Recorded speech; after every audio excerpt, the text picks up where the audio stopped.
بڕیارەکە ڕۆژی شەمە پەرلەمانی عێراق پرۆژە یاسای بودجە بخاتە دەنگدانەوە. زیاتر دەمانەوێت پرسیار بکەین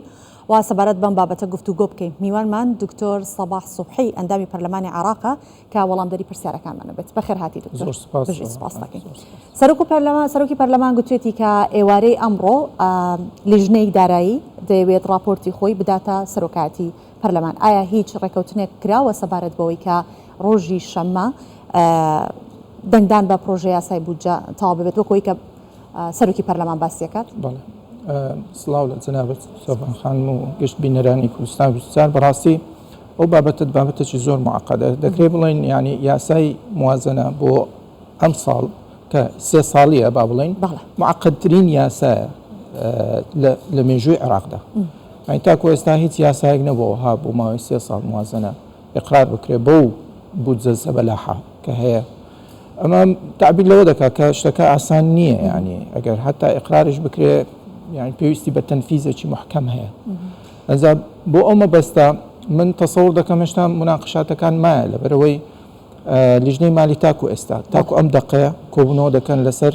مادەکانی تایبەت بە مادەی 13 و مادەی 14 یاساکە کە ئەو دوو مادەیە پێک هاتووە لە مادەی 13 حقوقی التیزاماتی هەرێمی کوردستانە، التیزاماتەکانی بە تایبەت 400,000 بەرمیلەکە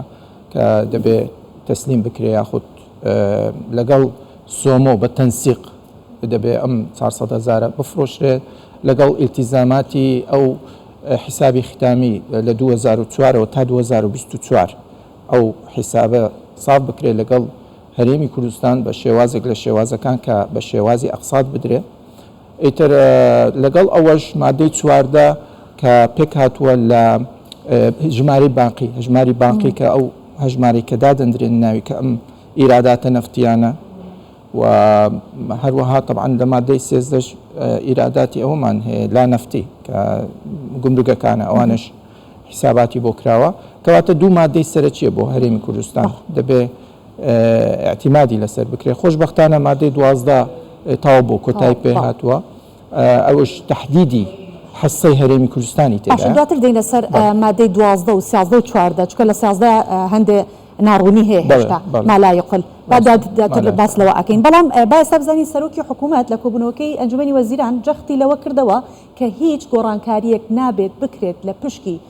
بودجەی هەرێمی کوردستان. ئایا هیچ دەنگۆیەک هەیە، هیچ زانیاریەک هەیە سەبارەت بۆی کە هیچ گۆڕانکاریەک ئەکرێت یاخودنا؟ بەڵێ سۆڤان خان بەڕاستی ئێمە زمینەی باشمان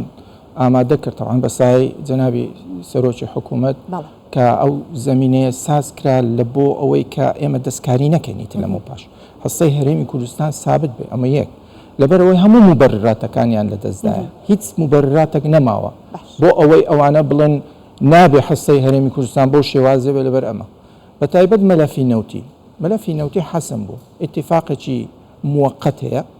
نێوان دوو کەوانە موقت کە تەنسیق بکرێت لەگەڵ سۆمۆ کە بەو شێوازە بفرۆشرێ بە ئیتیفاق لەگەڵ وەزارەتی نەوتی عێراقی و سامانە سروشتەکان. ئەمە ئەم ئیتیفاقە وای کردووەکەوە زۆربەی لایەنە سیاسەکان هیچ شتێکیان نەماوە کە بتوانن ئاعتیمادی لەسەر بکەن تاکو حسەی هەرێمی کوردستان کەمکەنەوە یانیش ئەوە تا ڕێگر بن بەرامبەر بە تەنفیزکردنی لە داهاتوودا. ئەوەش ڕێگا خۆشکەرە بۆ ئەوەی یاسای نەوت و گازیش دابنێن لە داهاتوودا. ئێمە وەکو لیژنەی نەوت و گاز یعنی ئامادەکاریمان کردووە بۆ ئەوەی لە قۆناغی داهاتوو دوای ئەوەی قۆناغی یاسای بودجە تەمریر بکرێ ئەمە یەکسەر دەست بە یاسای نەوت و گاز بکەین. لەبەرەوە ینی تأکیدم 100% ئینشاءڵڵا بە هیچ نەوعێک کە حەسەی هەرێمی کوردستان دەستکاری ناکرێت و هیچ مبەررێکیش نەماوە. تحدیدی حسەکە کراوە لە مادەی 12 زۆر بەڕوونی مەسەلەی ئینفاق مەسەلەی نەفەقاتی جاری یعنی تشغیلی زائیدەن نەفەقاتی ئیستیسماری ئەو دووە لێک دراوە لەوێن دەرێ ئەو مادەی 12 عیبارەتێکی تێدا بوو. باش دکتۆر کەواتە بابینە سەر مادەی 12 کە باست کرد لەوێ پەسەند کرا و چارەسەر کراوە کە مەلایوزید ئەمە چارەسەر کرا ماوەتەوە لە مادەی 13 و 14 بە تایبەتی لە مادەی 13 کە باسی مالایقل ئەکات. ئایا ئەمەش چارەسەرەکرێت وەکو مادەی 12 یاخودنا هەر بەو شێوە دەنگی لەسەر ئەدرێت و تێپەڕێنرێت بەخۆی دەزانین مەسلەی نەوت ئەتوم فلیکسەبڵە یعنی ئەتو ناتوانانی بڵێ مالایەقل عن 400,000 ئێمە بەخۆمان باش دەزانین ساڵی 2020 کاتی کۆڕۆنە بوو ئینتاجی هەندێک حقوولەکان سفر بوو هیچ نەوتیان ئەوە نەدەکرد باشە چۆن ئیلتیزام فەرز دەکەی لە هەرێمی کوردستان تاکو ئێمە مالایەقل عن 400,000 بەرمیل چۆن تەوقع دەکەی کە ئەمە هیچ کێشەکمان بۆ دروست نابێ یعنی حقولی نەوتی معڕەزە بۆ ئەگەر هاتوو بۆ کەمبوونی نرخە ئەمە متغیراتی نرخمان هەیە لەگەڵ ئەوەش متغیراتی حقوولەکەی ڕادەوەستێ کێشە دروست دەبێت لە حقوولەکە یان ئەوە تا طرفی بەرامبەر طرفی سێم کە تورکیا ئێستا بۆ نمونە اتفاق نفتیەکە جێبەجێ ناکات باشە چۆن زمانەتی ئەو زروفە دەکەی گەرە ئەو مستەلاحەتدانە ئەتو ئیجبار دەکەی کە تو 400,000 بەرمیلەکەی بفرۆش باش چۆن یعنی پرسیارەکە ئەوەیە چۆن ئەمە زانسێ مەسائلی نفتی قەت نابێت حەدیبی و قەتعیبی ئەمە دەڵێن هەموو جارە ئینتاجی عێراق لە نەوت 3.5 یعنی 3,500,000 بەرمیلە ڕۆژێ بەڵام ئەوە سابت نییە جار وایە حەقلی ڕومێلە ڕادەوەستی 100,000 بەرمیل ناتوانین ئێمە مشکلەی نەوت لە عێراق چییە نەبوونی بازارە ئێستا لە دوای ئەوەی کە شەڕی رووسیا ئۆکرانیا دروست بووە بازاری نەوت ئێمە زۆر بە زەحمەتی دەتوانین بیفرۆشین عقودی ئەو عقودانەی کە دەکرێتن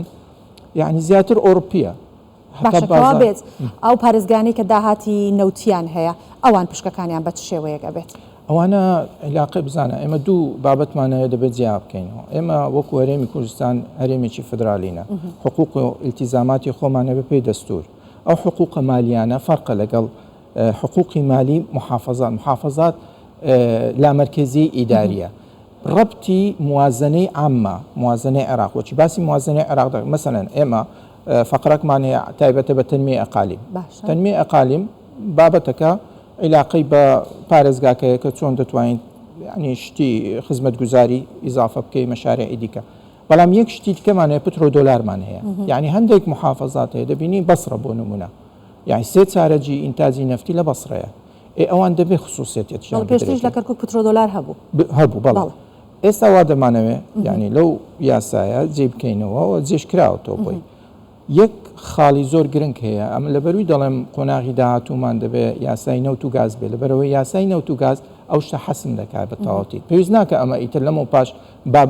مادەیەکی بخەینە ناو قانونی موازنە بۆ ئەوەی بڵێن پترۆ دۆلارە نه ئەو شتە سابت دەبێت بۆ محافظاتەکان لەبەرەوە مەسلەی محافظات ئێمە بەراوردی ناکەین لەگەڵ هەرێمێکی فدرالی کە حقوقی سیاسی و ئیداری هەیە ئەوە فەرقەکەی کەواتە ئێمە ئەو شتە بابەتە عیلاج دەکرێت لە قوانین لە قانونی موازنە لە قانونی نەوت و گاز وەکوتم لە مەسلەی تەنمیە ئەقالیمە بەڵام وەچی تر عیلازی نییە وەکو ئێمە حسەمان مەوادەکانمان تایبەتە ئەوە دیاری کراوە مادەی 12 و 13 و 14 تایبەتە بە هەرێمی کوردستان مەسلەی حقوقی هەرێمی کوردستانە تحدیدی حسەیە مەسلەی ئیلتیزاماتە و مەسلەی فەنیە کەم لە مادەی 14 هەیە مەسلەی بانقەکەیە هەژماری بانقیە کە ئەو پارەی ئیراداتی نەوتی دەچێتە ژمارەیەکی بانقی